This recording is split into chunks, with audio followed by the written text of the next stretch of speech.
Welcome everybody.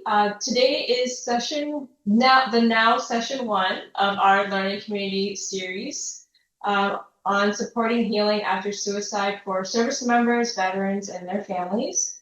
So today's session will be focusing on strengthening community-based postvention responses. Next slide, please.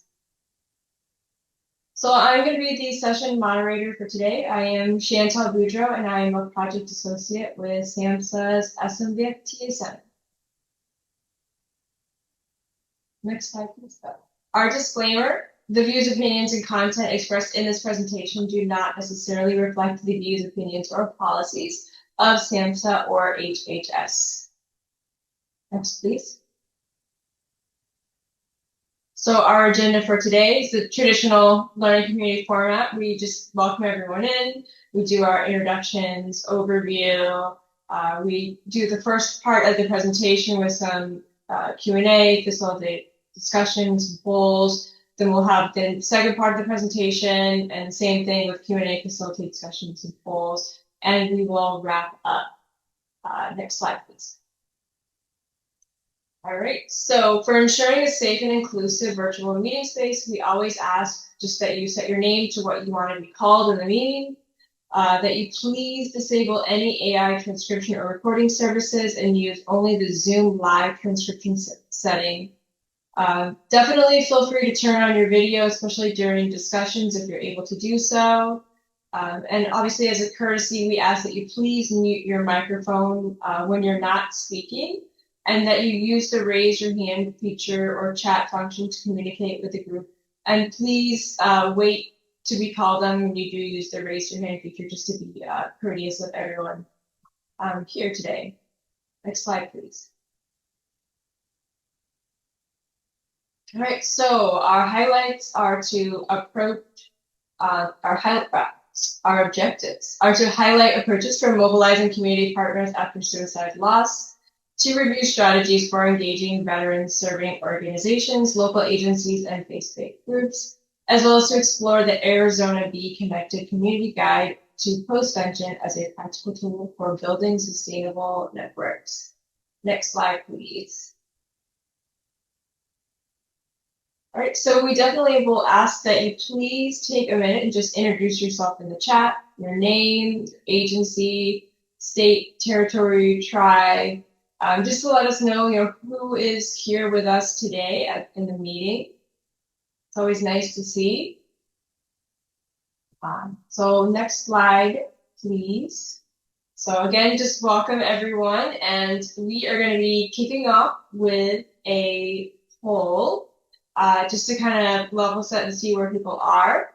So did you attend the November 4th webinar on support after suicide loss, prevention for service members, veterans, and their families? Yes, no, but I watched the recording, and unsure because I know November 4th was a while ago.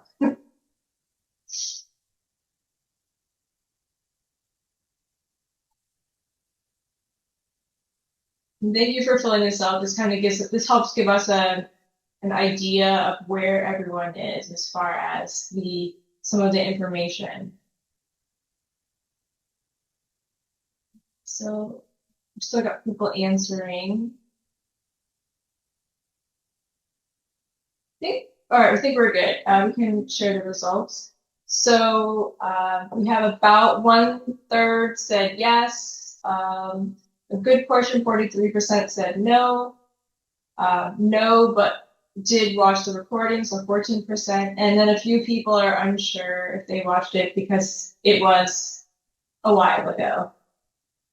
So thank you so much for sharing that, and I hope that's also helpful for you, Nicola, our SME today, to kind of get a sense of where everyone is. Next slide, please. So with that, as I mentioned, our presenter here today, we have Nicola Winkle, who is the project director with the Arizona Coalition for Military Families. And she was also going to be here with Dee Person, who is the assistant director with the Arizona Coalition for Military Families. But she's not going to be here today. But thank you so much for being here, and I'm going to hand it off to you. Next slide, please.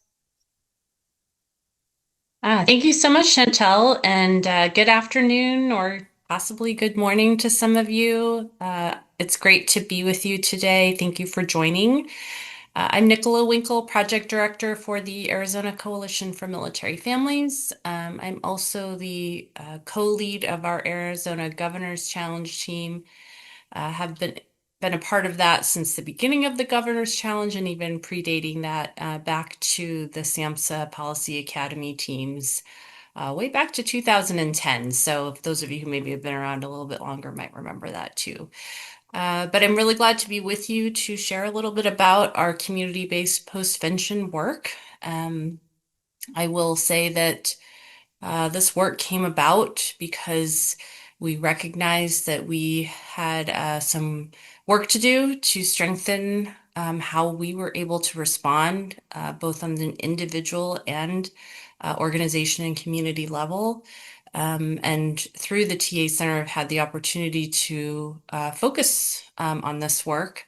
And so a lot of what you're going to see today is a result of the combination of us identifying that need and then having the opportunity through the TA Center to explore it, tap into subject matter experts, and really have that concentrated time as a team to focus on it. So just a little bit about me. I have been a part of the coalition since we established it in 2009. So we're going on 17 years here of this statewide organization. I'll talk just a little bit about it in a bit.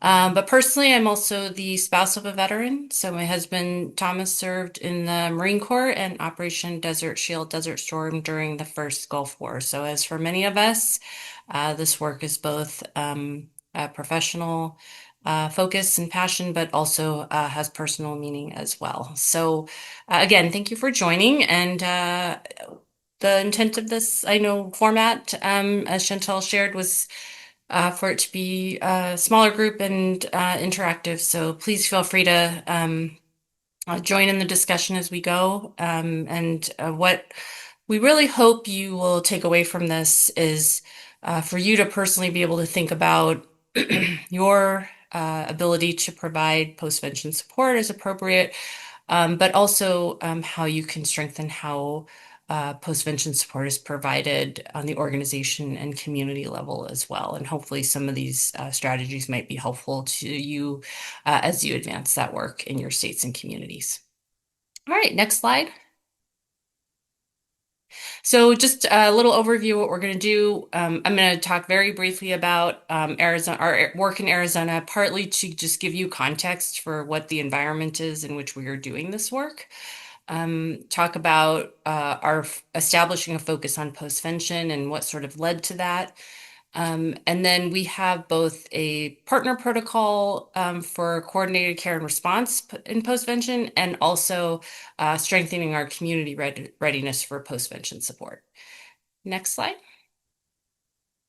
So what is postvention? So in our Be Connected Community Guide to Postvention, we have it just outlined as simple as this, which is postvention is caring for and supporting those who have experienced a loss by suicide.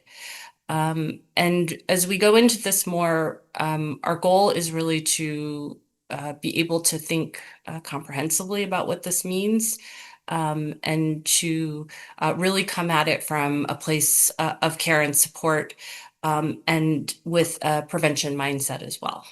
So on the next slide, we have a poll. So my question is, do you know what people and organizations to call if there's a suicide loss in your community and postvention support is needed? So, yep, you know exactly who to call and what happens next. You maybe have an idea who might be able to help, but not the details of how. I don't know who right now, but I could find out. And I don't know who can help with this at all. I'm not sure where to start. So I was just curious kind of where things are at from your perspective, personally, if that were to happen. Um, where would you land on this?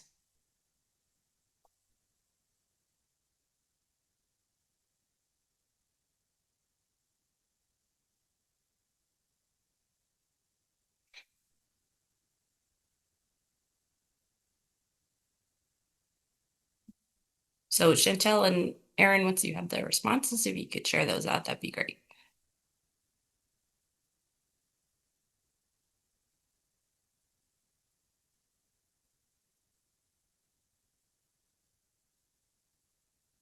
Okay, so this is really good. 85% either know exactly who to call or you have an idea, and you could probably get there. So that's great to hear. I'll say that I probably, before all this started, would have answered the same way. Maybe I would have been in the second bucket of I wouldn't have had the exact details, but I would have felt pretty confident. But I'll also say that after the situation that we experienced as a community, it just highlighted to me that sort of knowing those things in theory is sometimes very different than something actually happening and having to put it into practice. And the reason the military and all these other kind of professions train so much is that when it really comes to the situation, sometimes you might find that even though you thought you had a lot of clarity about something, maybe it doesn't feel as much that way in the situation. And so that a lot of this work for us has been about how can we increase that clarity and that confidence in next steps. So, thank you. Okay, next slide.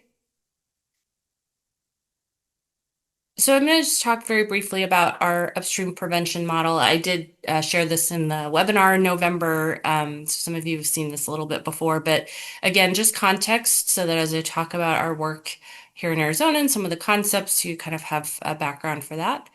On the next slide, you can see I mentioned that, so I'm with the Arizona Coalition for Military Families. We're a statewide public-private partnership and collective impact initiative.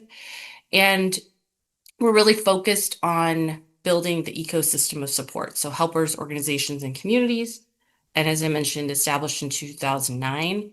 And then Be Connected is our public community facing upstream prevention program. We have about 500,000 service members, veterans, and their families in Arizona. And we focus across all social determinants of health and really across trying to work across the stress continuum, so green, yellow, orange, red. And Be Connected was established in 2017. Next slide. So as I mentioned, it is an ecosystem of support. Can you go to the next slide? There. Thank you. And we work across these 5 domains. So our people are the service members, veterans, and their families that we are seeking to help and support and connect. But we also focus on community helpers, so both formal and informal helpers. Because to us, those are key. Those are to us are open doors all over our state of people who can help service members, veterans, and their families connect into this ecosystem. We also have a focus on public and private sector organizations of all different kinds, equipping them, connecting them. And we focus as well on communities and systems. So using this, multifaceted approach. On the next slide, you can see that the combination of having the coalition and then Be Connected allows us to work across and combine resources from multiple sectors. And we're approaching this complex issue of suicide with multifaceted data-driven solutions. And ultimately, our goal is to have strong crisis intervention, but to expand our focus on upstream prevention that is outside of that crisis window. Next slide. So I want to talk a little bit about establishing a focus on postvention. I will say that, of course, unfortunately, this is a reality of working with our military and veteran population, whether you're working in military settings or different in the veteran community. It is an unfortunate reality, of course, that you will likely have losses, suicide losses. And so it is a reality. But even as we had been doing this work for so long, um, it really was interesting to me that we could still be caught off guard. You kind of, like I said earlier, think that you have that preparation, but it can be different in the moment. So, on the next slide, I'll just talk a little bit about. There were really a couple of situations that happened, but one that I shared, I think, in November as well is. In 2023, we had one of our veteran service organizations was having their statewide convention here in Arizona. And during that event, one of the people in leadership at that VSO actually took their life in the hotel room at the convention. And this was obviously incredibly traumatizing. Um, just created, uh, just a hugely uh, difficult situation. And what really happened was we were able to deploy help, the VA, the crisis teams, people from Be Connected, to go out and provide on-site support. But it wasn't, in retrospect, it wasn't as coordinated as we maybe would have liked. The other thing that it really highlighted is that, the connectedness of our veteran community is a wonderful thing. It's a huge strength. But what that also means is if there is a loss, it is going to have a reverberation effect uh, throughout the community, and it can be quite significant. And so um, we, while we figured it out, it felt not as clear a response as we would have liked to in retrospect. So this all just kind of coincided with an invitation from the TA Center to participate in the Suicide Mortality Review Policy Academy. So on the next slide, you can see our little Arizona team here. All of you who've been involved with the Policy Academy, of any kind, typically they just lock us in a basement and tell us to create an action plan, and you can't come out until that's done, right? So this was a basement situation, but it was fantastic in terms of giving us time as a team, stepped away from day-to-day work and life to really focus on this. On the next slide, you'll see that we came out of the Policy Academy with two goals. One was to implement a veteran-specific centralized suicide mortality review process, and we did do that, and that is continuing to this day. But two was, and this goal one was on our radar when we started the Policy Academy. Goal two actually wasn't on our radar, but the TA Center had some amazing subject matter experts in postvention. And that information helped kind of stoke with us, along with the situation that I just described. It kind of stoked within us, like, this is something we should do as well. And it turned out that these two things are pretty complementary, actually, in terms of goals and work. Next slide.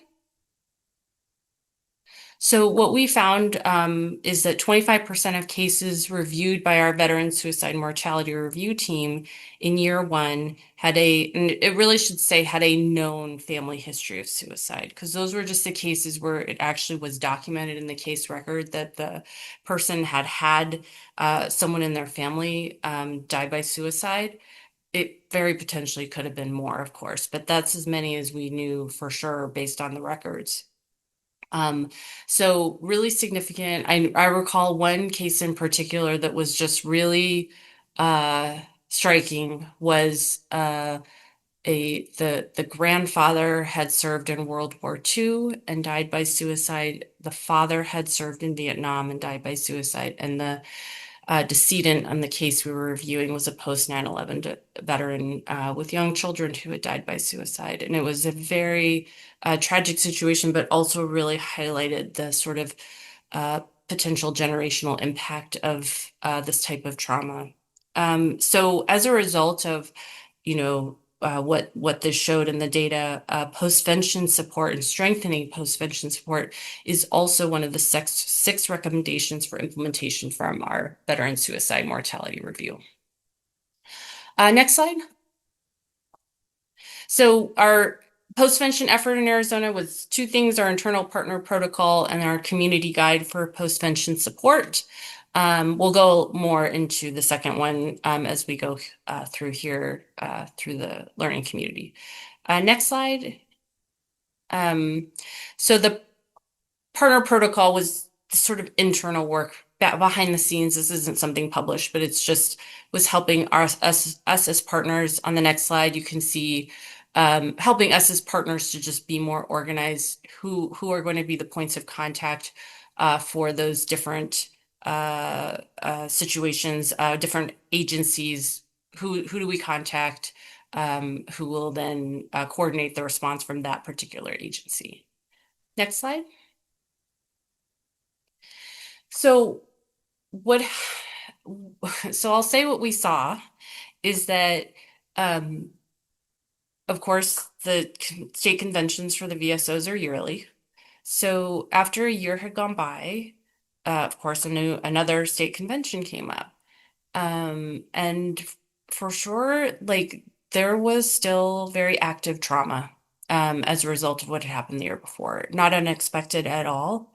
But it was clear that like maybe a lot of people hadn't gotten the support they really needed to deal with that.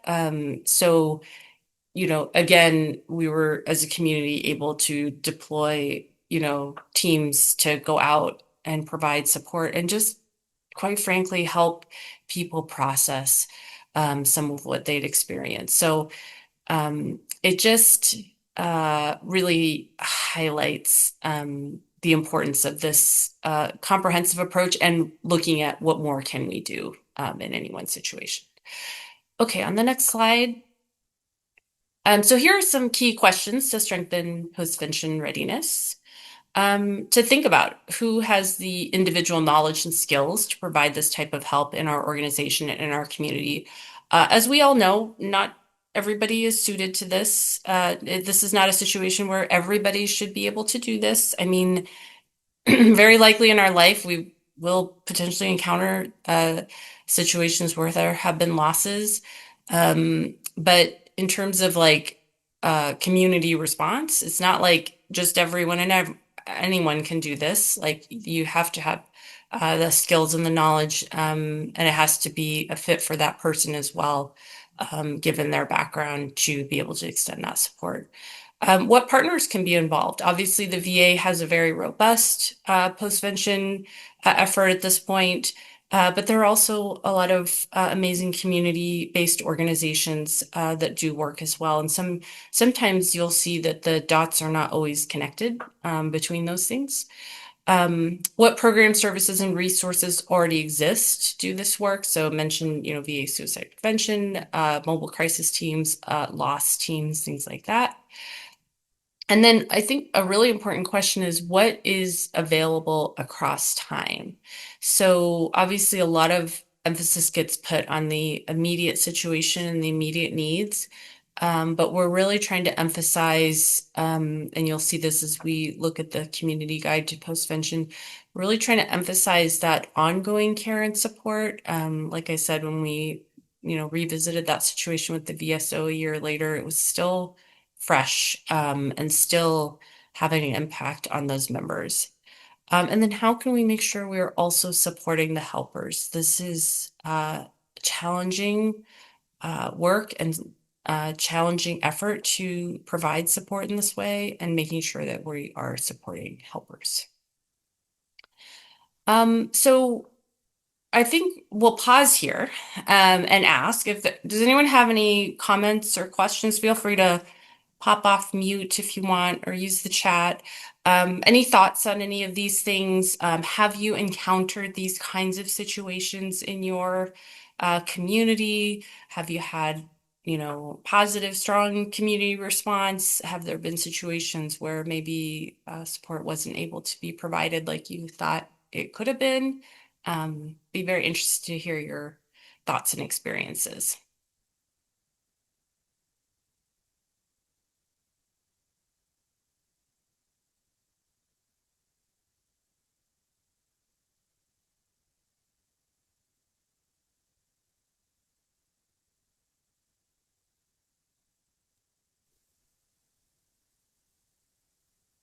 I know we put a lot of people on the spot, so I'll just say if you think of things, if you think of things later, you can always put it in the chat. Would you like me to put these questions in the chat for them so they can look at them? Sure. Yeah, that'd be great.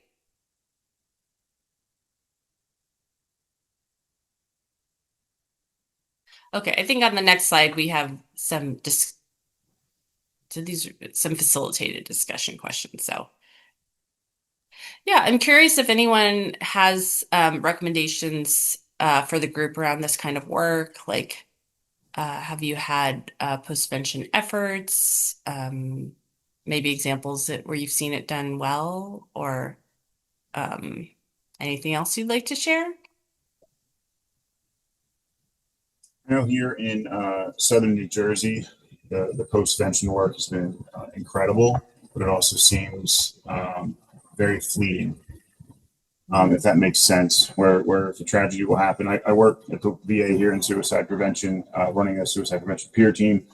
Um, Anytime there has been a suicide, the community, I think, I don't know if it's unique or not, but I feel like South Jersey and it's how it's kind of set up with the VA and everything is very unique. And the community is a huge support to us, and they're a huge delivery system for us to other veteran service organizations, veteran nonprofits, what have you. But again, personally, being a vet myself, it seems fleeting. I have more friends and fingers that have died by suicide. So it again, incredibly strong, but unfortunately fleeting. Yeah, I appreciate you sharing that, Patrick. I hear what you're saying. Yeah, it's I think understanding sort of the gravity of the impact of the loss, right? You kind of understand that it's not like it recedes that quickly, but it can kind of feel like it's not enough, or maybe you wanted to do more. So thank you for sharing that. I appreciate it. Let's see. There was a Paula shared, I've been gathering mental health resources for young people. They seem to gravitate toward texting and online connections. Are you seeing more programs that offer this option? That's a really good question. Is and I think that's a good awareness that not everybody wants the same type of support. Does anyone have any examples of that? Um, I'm aware of programs that are using texting, but not necessarily for postvention specifically.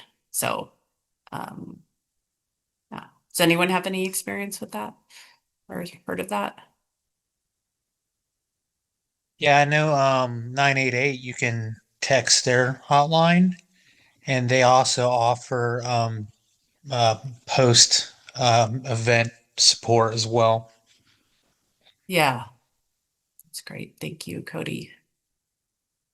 Yeah, and that's, I guess, the other thing is that keep in mind that like uh postvention can sometimes be a standalone kind of service, but sometimes you're going to have to receive postvention support through existing things like mental health or crisis or things like that, right? Where that's where it does become very important that our kind of programs and organizations and communities are equipped, right? Because they are sometimes going to encounter this not even sort of knowingly, right?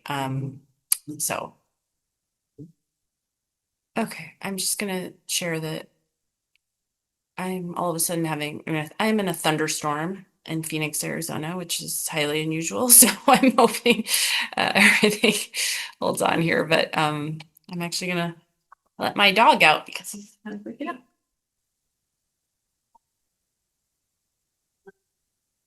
Okay. This is not the norm for us for sure. Okay. So Emily shared, in my experience, having established communication pathways is really important. Um,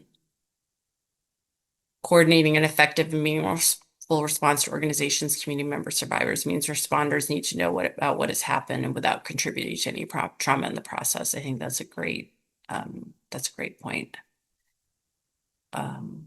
Oh, and Patrick, okay, so Patrick shared Wilmington VA Medical Center postvention committee that meets every month to review response procedures in cases that arise. Do you mean, Patrick, you're sort of doing after action on those cases to After like, action or family engagement. okay, great. And to make sure that that's being covered down on. That's great. Uh, there's not enough postvention support in North Texas. It's also a term that most people are not familiar with unless they work in mental health. I think that is an excellent point. And you'll see as we get into the community guide to postvention that we sort of were paying attention to that concept that like this term in and of itself, and just the idea of like, what is this? Can be very new for many, many people. And so step one is just introducing what is this, of course.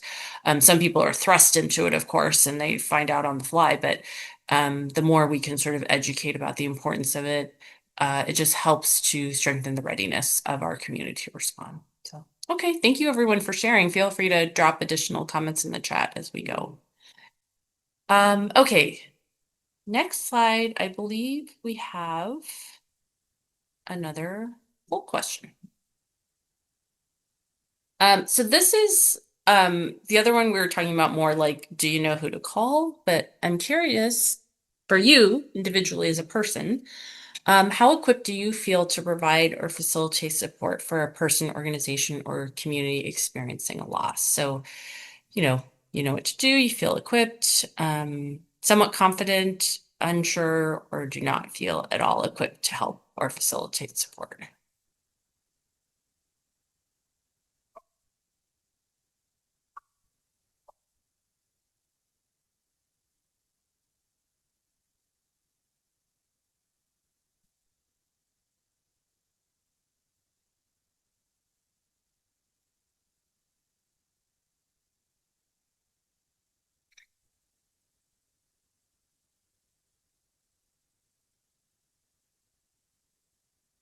Can you hear the rain? I don't know if you can hear this rain, but it's pouring here. Okay, so about 30% feel know what to do, feel equipped, and 63% feel somewhat confident. That's great. And then 7% unsure, which is completely normal. So obviously we're a self-selected group of people who have either done some of this work or taken active interest in it. So I don't know that we're representative of the general population, but I think what it highlights to me is that unless you're doing this work day in and day out, I think it's very normal to sort of, fall into that, you feel somewhat confident you could handle it, but it maybe is not something that you're doing day in and day out. So, great. Okay. All right. Next slide. Okay. So sort of, we talked about this sort of community and organization level, but on the more individual level, we had another situation that happened here in Arizona that really has had a huge impact on our community. And that is that a little over a year ago, one of our really incredible mental health providers um, uh, died by suicide. He was a psychologist. He was a mentor and a teacher to trained other clinicians. He spoke every year at our statewide symposium, so sharing his knowledge with the community. And it really, I think, was I'll just say it was sort of a really shocking thing to happen when you kind of think about this is somebody who had devoted his life to helping veterans deal with trauma and mental health issues, and just devastating because when I looked around the room at his memorial service, I felt like there's not anything any of us would not have done to help him. But it did not end up being enough. So it brought this all super close to home, and really highlighted how important it is to provide that support for his family and other families like his. So on the next slide, all that to say, you just don't know when you might be in a position to extend support to to someone who needs it. So equipping yourself and your community to provide that support could make a significant difference. And if we look at postvention as a prevention strategy, that work both internally with us, but also in our community is super important. So next slide. So now we're going to shift focus to the community readiness for postvention support. So how do we strengthen how we are able to provide that support? So the next slide. What I'm going to do is essentially kind of walk through our community guide to postvention. I hope you can still hear me okay. And we'll also, so I'll share a little bit about the background of developing this guide, but then also we'll kind of walk through a scenario. Okay, good. I can tell it's very loud here. So we'll walk through a scenario and kind of like talk about how this plays out in the real world. And those of you who do this kind of work regularly, would love to have your input and share some perspectives and things like that. So one of the things that we realized as we started diving into this postvention work is that we absolutely needed a tool to support our postvention work in the community. Going back to the comment in the chat about how some people have never even heard the term postvention, they don't know what that is, sort of not taking that for granted. And really wanting to create something that could support this work. So on the next slide, here's some of the goals for when we set out to create this postvention guide. We really wanted an Arizona specific resource. We wanted something that was really tailored to our community and also that tied into this overall upstream prevention work that we're doing. So not a standalone thing, but something that kind of connected the dots. And we wanted to have a unified postvention message across all of our different partners, public and private sector. And we wanted the guide to serve as an educational tool about the importance of postvention, but also for it to provide practical guidance in the moment for those supporting an individual, family, organization, or community that has experienced a loss. So really being able to sort of, it's a lot of different things going on, right? We're trying to educate, but we're also trying to provide extremely practical guidance for people. So that was the emphasis and focus as we work to develop this. So on the next slide, just a little bit about sort of how we went about doing this. It wasn't like, we just sent someone off to write it and come back with it. We also wanted this to be really organic to our community and really stem from the input of our partners. So we had our veteran suicide mortality review team, which was meeting and reviewing cases. But another thing that we did was also spend time on developing this postvention guide. So we did like a brainstorming session, what should be included. We had folks who were researching what already existed and what other relevant information there was out there. So, there's quite a bit of information for like educational settings on postvention. DOD and VA both had resources, different things like that. So looking at what was available, but again, how could we make this more Arizona specific? We developed that draft guide content and we did like rounds of revisions with the team's input. And then we made it, actually laid it out into a graphic format. And I'll show you in a minute what that looked like in terms of the group feedback. And then we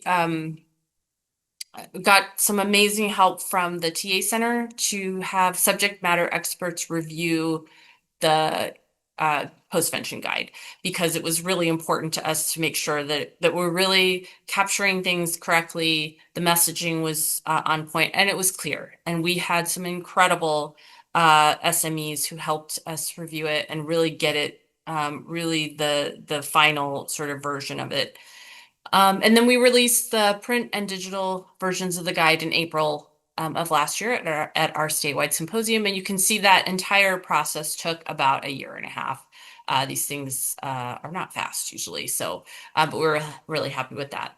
On the next slide, you'll see the Post Academy site visit here in Phoenix. And what we did was at that point, we had it laid out as like an actual guide. And so we blew those up into posters and we let people write on them. And even just things like, do you like this picture? This wording's unclear, that kind of thing. And so it's nice to just like kind of do that as a group activity rather than a solitary activity and for people to be able to see it. So that was kind of a neat experience for us to be able to do that. And we got fantastic feedback that way too. So on the next slide, here is just an overview of the contents. And what I'll do is I'll go over this, but then as we go through our scenario, I'll also show some little sample pieces out of the guide. And at the end, there's a link where you can download it if you'd like a PDF of it. But we, again, talk about postvention. We talk about practical help that can be provided. And then that self and community care for helpers. Again, tying it back to our work here in Arizona, how Be Connected can help. We did include the following an attempted suicide section. There was a lot of discussion back and forth about whether that made sense to include here or should it be a standalone resource. But in the end, we felt like it was an important thing to be able to include from a messaging and education standpoint. And we've received a lot of positive feedback about that. So we're really glad that we did include that. And then just simple resources, trying not to overwhelm people to make sure that, they have some next steps to follow. So I will pause there for a minute. Are there any questions about the postvention guide or anything like that that I can answer before we dive into our scenario? Okay. So on the next slide, we have our scenario. And so what we're going to do is we'll kind of go over the scenario, and then as I've mentioned, I'll show you little snippets of the guide and we can sort of apply some of the content to the scenario. So Mark was a 52-year-old Army veteran who served 2 deployments and was well known in his local community. He volunteered at a veterans coffee group and was a regular at a neighborhood gym. He lived with his wife, Lisa, and had 2 adult children who lived out of state. He worked as a logistics manager in a high-stress work environment. And one morning, the community learns that Mark died by suicide. So on the next slide, so Lisa, Mark's wife, is overwhelmed with shock, grief, and confusion. She feels unsure about what to tell friends and worries about the stigma. The adult children are also overwhelmed and in shock. The Veterans Coffee Group is deeply affected. Some members feel guilt, wondering if they miss signs. Others withdraw and stop attending.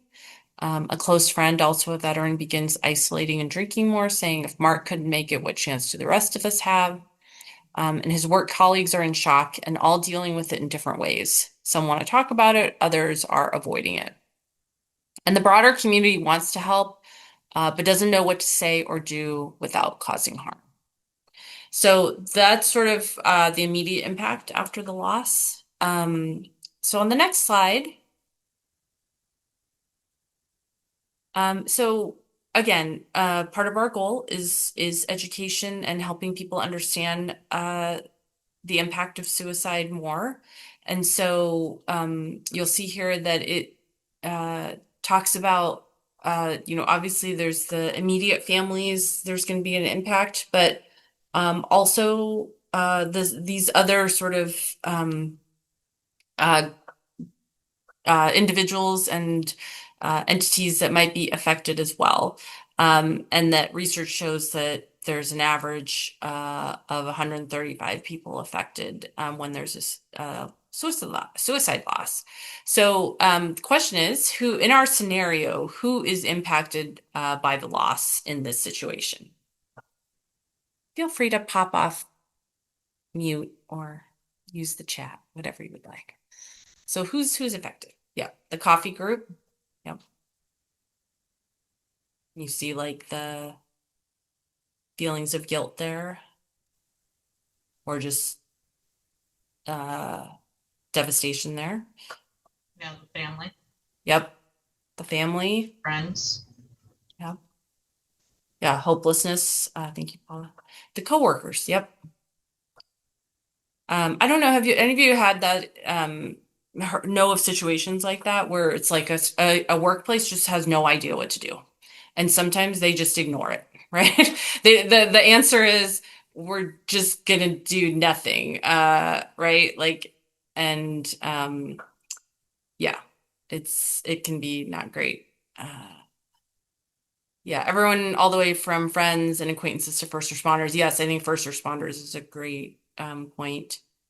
I know I had the chance once to speak to a special forces unit behavioral health person, and they had like 3 suicides in less than 3 months in this unit.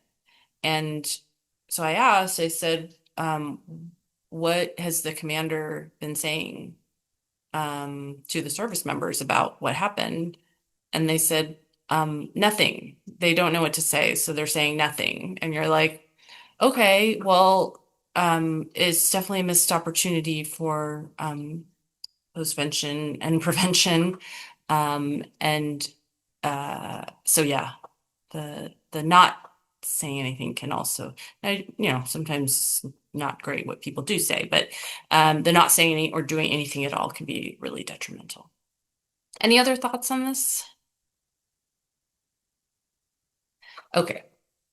So on the next slide,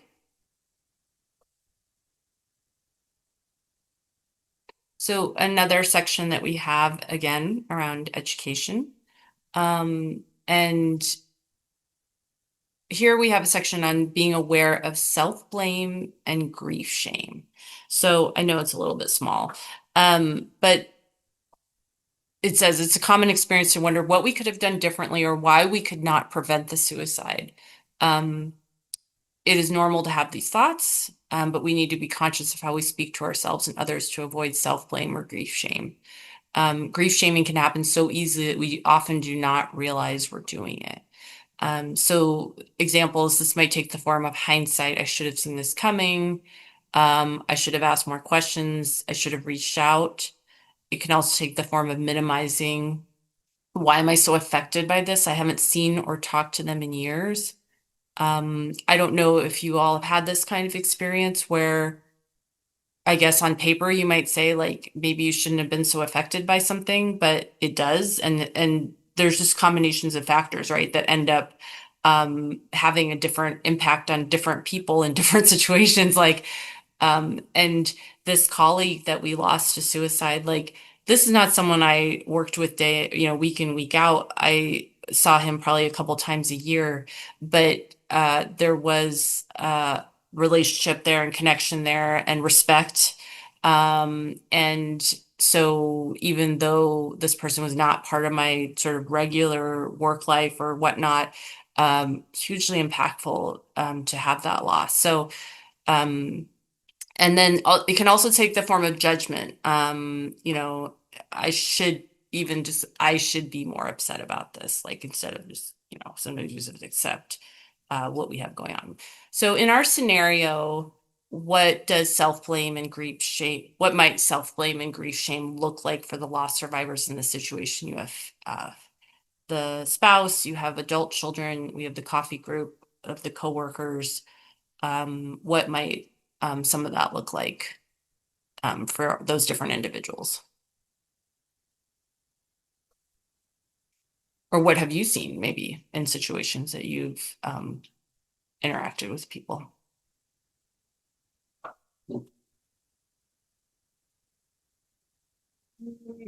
Well, when I was working clinically with veterans, I saw, especially around, I guess you could call them like anniversaries or a repeat of, the yearly rate.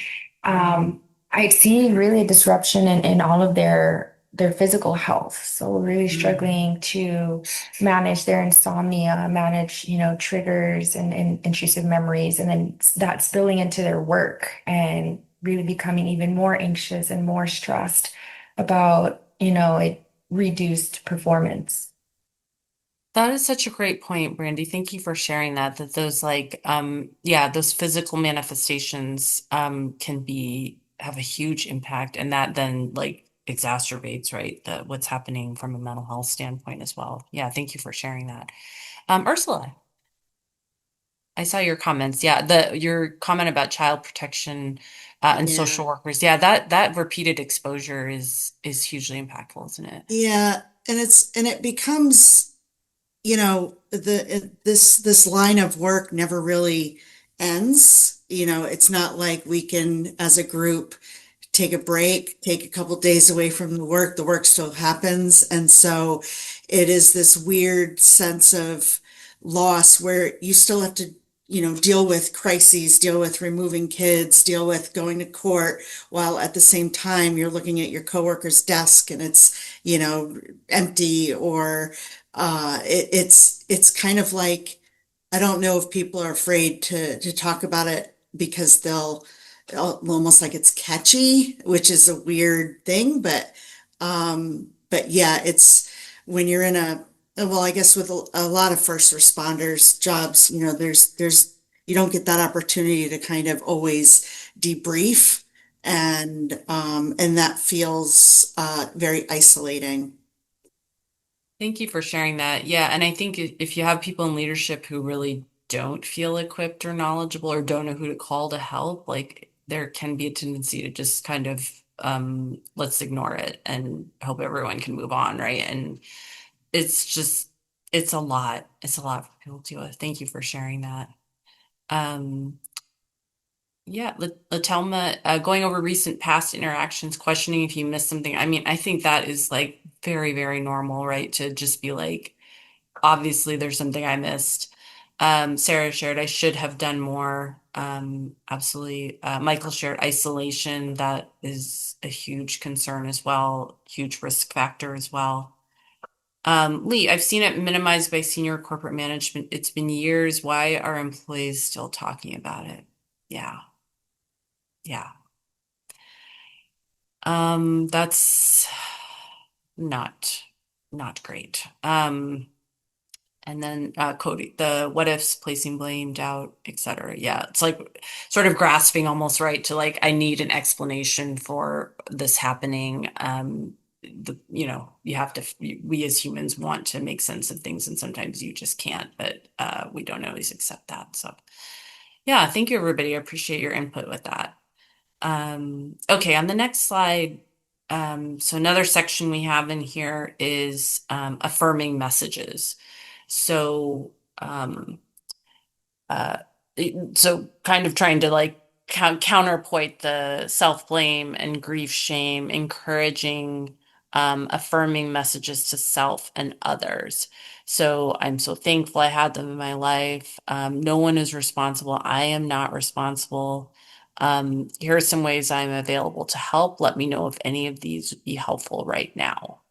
We talk a lot about trying to relieve the person who might need help from the burden of trying to explain how they need help. And so I've seen some great things where people will say like, I can drop off dinner. I can have DoorDash deliver dinner to you. I can, pick up your child from school. Like, tell me if you want me to do, can I do any of these things to help? And trying to be specific rather than just being like, if you need help, let me know. Because as we know, when you're in that state, like you might have the wherewithal to figure out what that looks like. Um, Affirming messages for others. I know I can't fix this for you, but I'm here to listen if you'd like to talk or share. It is understandable to feel however you feel right now. When you feel alone, please know that there are people who care about you. I mean, we cannot fix this for people, but I think our thought process here was really trying to let people know that like it's okay to express these things, and that maybe that makes a difference of just someone feeling like and feeling like there's somebody who cares about them, or that they, whatever they're feeling that right now, you're helping to normalize it. So curious, what affirming messages do you think could be used in this situation, or that you have found helpful in other situations that you have been a part of? Are there things that you've seen that have been effective with different survivors to help them um, cope and extend that support to them? Anything you can share there?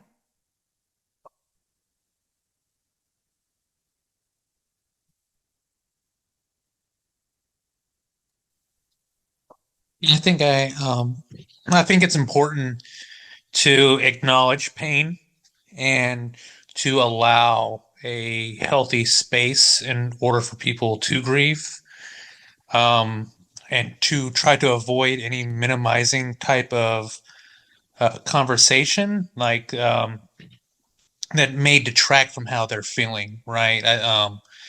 There's an array of feelings that people are going to experience, and the best thing we can do for them is to allow them to experience it in a healthy manner so that they can continue to grieve, right?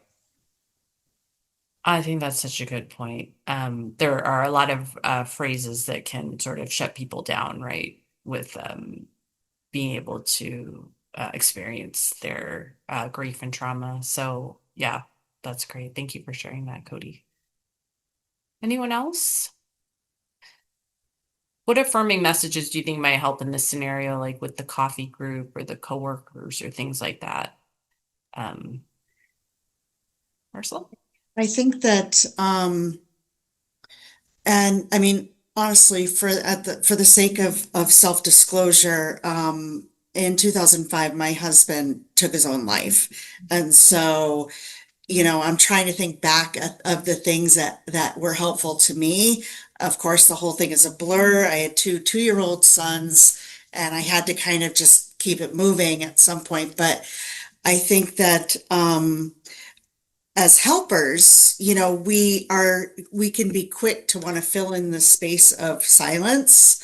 And so I think that, like with the coffee group, or with, anyone else who was impacted, I think it's okay to sit in their space and just be, yeah, and I like that, Debbie. So just let them just be in their space and be there with them. Sometimes words aren't gonna really don't make a difference, but I think knowing that they can be who they want or who they can be for that moment is the most supportive. And saying the person's name, I still to this day love hearing stories about my husband of things that I didn't know that he did or whatever. So, and I share them with my sons. So it's not taboo to say their name and to really conjure the good memories. So that's helpful.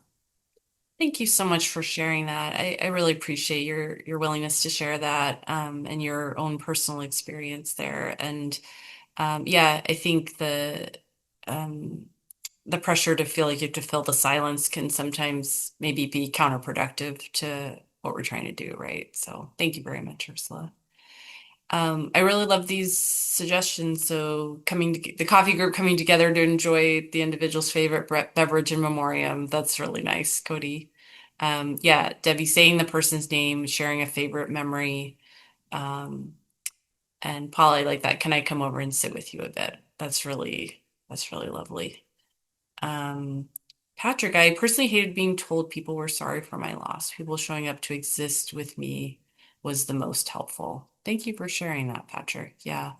I think it's also tricky, right? Because like what might be welcome and sort of okay for one person might not be for another. And so I think um having that sensitivity to attend to like where is that person at right now?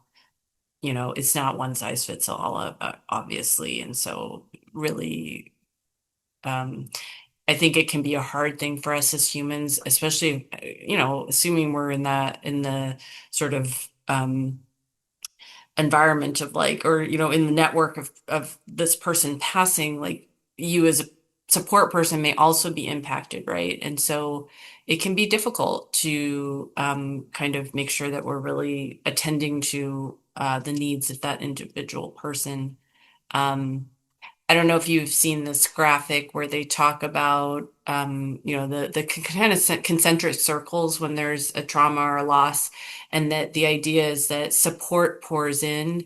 And if you as a support person need something, you don't get it from going closer, you get it from going further away. And so also as support people, understanding what our capabilities and limitations are and making sure we have support, that puts us in a better position to support the people who we may be able to help. So actions over words any day. Yeah. To the isolating vet, where are your guns? I'd like to talk to you about keeping them for you.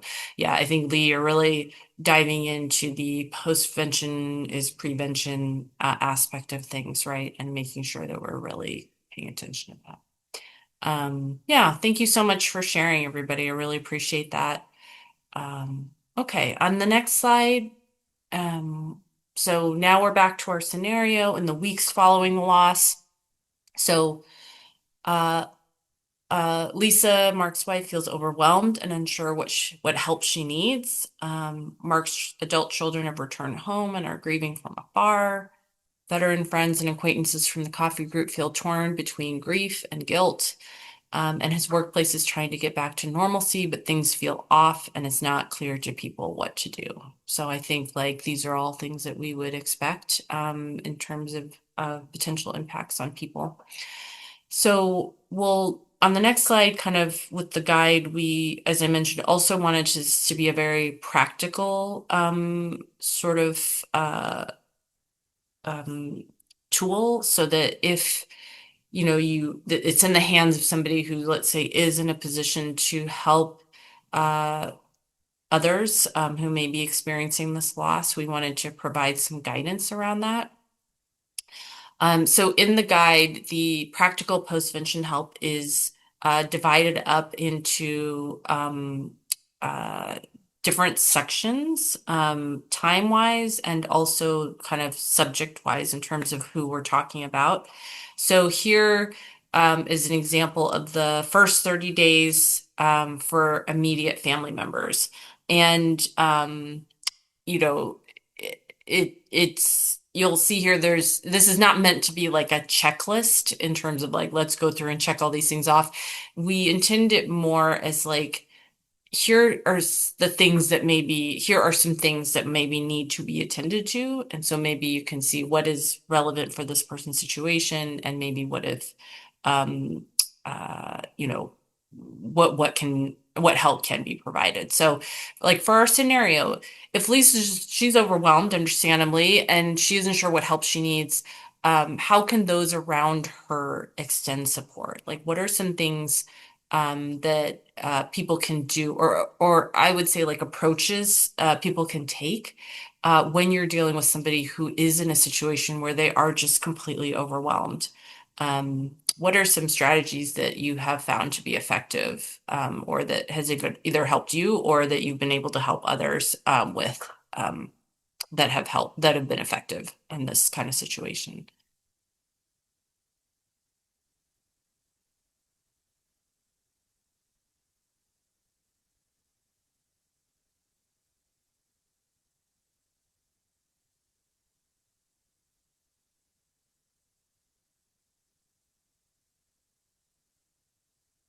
Mary shared, offer to do some chores around the house. Yeah. Obviously, depending on how close you are to the person, but yes, like those practical things can be huge. Have you had a situation where you kind of had to, oh yeah, food is huge, Chantel says, yes. I mean, like those, yeah, people need that, and it can often the small things like that can be very overwhelming, right? Have you had situations that you've encountered where like it just feels like sort of a chaotic mess, but there are things that have to happen, they have to be done? Cody said, identify any gaps and responsibilities that may have been provided by the husband or father. Yeah, that's a great, or whoever the person lost is, right? There are, oftentimes things that only that person did. So like mowing the lawn or other things too. I think, you'll find sometimes that people maybe handle all the finances, say, or something like that. And now all of a sudden, like this person is sort of in a situation where they're trying to uh, deal with the trauma and the grief and also the practical things that need to be done. Great. Okay. On the next slide, I think just stopping by and checking in, even if the conversations, yeah, I think, and especially I think over time, right? Like there's sort of always the immediate, but if we can kind of train ourselves to think about this over time and checking in and like you talked about saying their name and like being there for that person is amazing. So as I mentioned, these sections are broken down. So we have the first 30 days then for communities and organizations. So definitely attending to the individuals and families, but also understanding that there may be an impact on community and organizations. So in our scenario, like why is it so important to attend to the postvention support needs of community members and organizations, like the coffee group and the workplace and things? And then what steps can be taken to proactively extend support to those affected by the loss? Okay, thanks, Ursula. I mean, I think that this is something that generally probably doesn't happen nearly as much as it should have, based even on just our conversation today. Oh, great point, Cody, about if you're helping a family in postvention, making sure you're checking in with yourself. Yes, that you need to look outside the circle to make sure you're getting supported as well. That's a fantastic point. But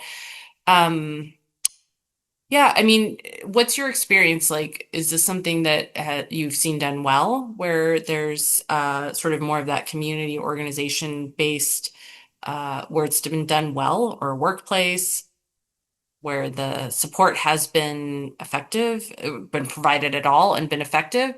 Or have you seen maybe situations where it wasn't? I'd be interested if anyone has had some experiences like that.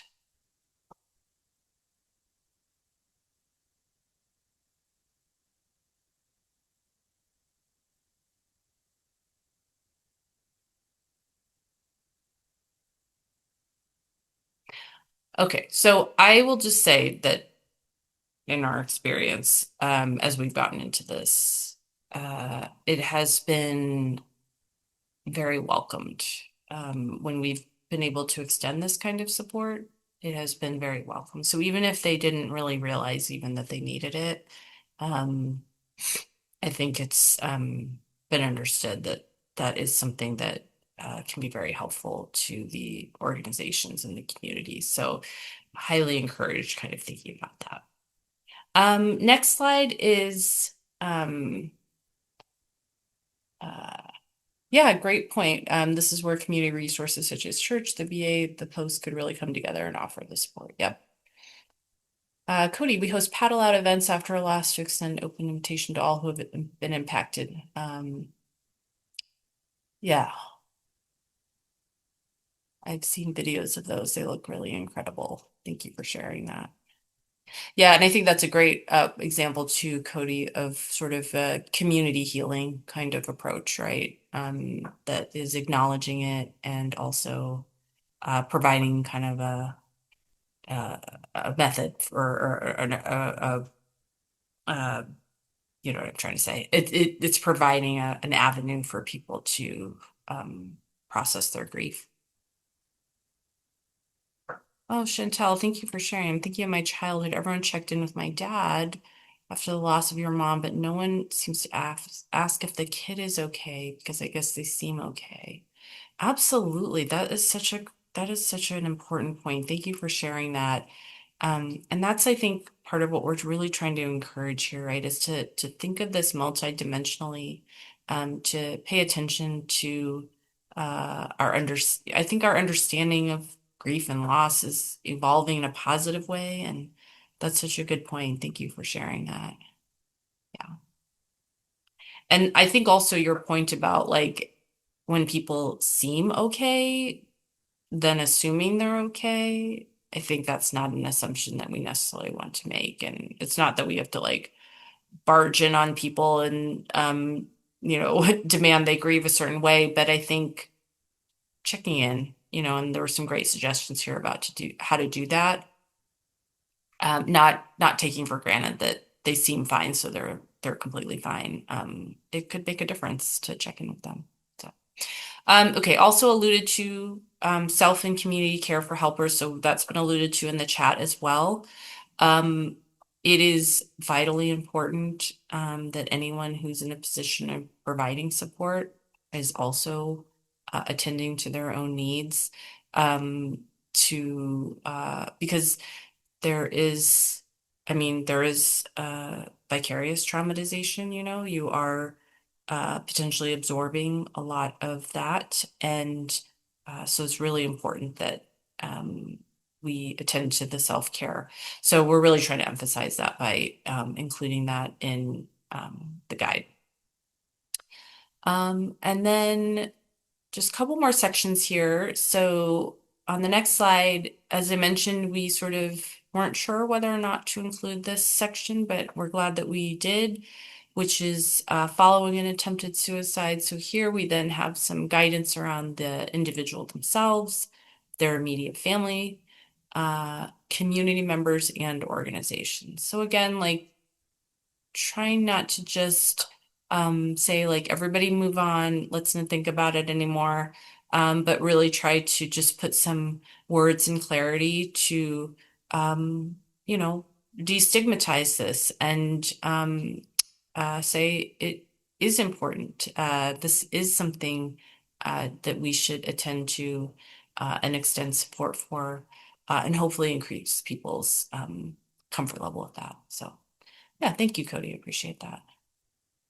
And then the last slide is resources. So we kept this pretty brief because the last thing that people who are overwhelmed need is giant lists of resources, of course. So we tried to keep this concise and more focused on like gateway resources so that, if you call this one thing, they're going to be able to connect you to other things that you need rather than just sort of having a laundry list of things. So Mary, I appreciate the attention to this. We get a lot of questions about support following an attempt, and there isn't a lot out there, especially for families. Thank you. I appreciate that. Yeah, and that was sort of our feeling too, is that I think, partly didn't find much out there. And so I can only imagine like how incredibly challenging that must be, and to feel like you don't sort of have clarity about how to care for and help for yourself as well as your loved ones. So appreciate that. Okay, next slide. So we just have a couple of discussion questions and we're gonna wrap up pretty soon here. So are there any questions about the community guide to postvention? Do you have any other examples of how postvention has been helpful? And does anyone else have any recommendations for the group around this work or anything else you'd like to share that we haven't covered in our discussion so far? Want to just open up and welcome you to do that if you have anything else to share. We've covered a lot of ground today, so.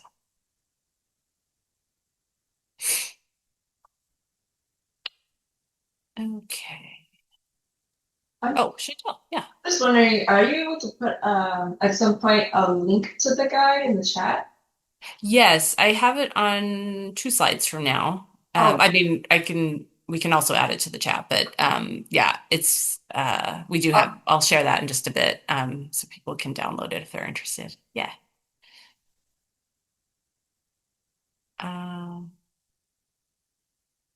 Cody, community hope, resilience, and holding space are effective tools for people in post. Yeah, I think holding space is a really important one, right? It's we talked about that too earlier, right? With just being okay with it's okay to have silence too. That's great, Anita. Thank you. Oh, thank you, Chantel. Okay. Next slide. So this is just a summary of our postvention work. So, kind of this journey that we've been on. So we've got the Community Guide to Postvention digital download, and we also print copies. We do provide postvention education to organizations and communities who want to learn more and be equipped to help. And then we also provide postvention support to individuals, organizations, and communities. And that's Be Connected, but also our partners. So this is non-crisis, not immediate. So this is not like lost teams where they're trying to go out in the immediate, but we will provide support, and we can provide follow-up over a long period of time if needed, or just check-ins periodically as needed. And again, can do things like we've done with the VSOs, where send out, crisis teams and support teams so that there is space for helping them process it and everything. So, yeah, the past experiences when I was in middle school, the postvention piece was very helpful. I felt supported, and if I needed someone to listen or any help, that I had someone to go to. That's really great to hear. Thank you for sharing that. Yeah, that's great. Okay. So next slide. So Chantel already put the link in the chat for the postvention guide, but here is the contact information for Dee and for me, and you can certainly feel free to reach out anytime. We're happy always to connect with our colleagues from other states. That is all I have, and I will turn it back over to you, Chantel. Thank you so much. That was such a great presentation. I do have an optional homework for everyone. It's not required, so don't worry.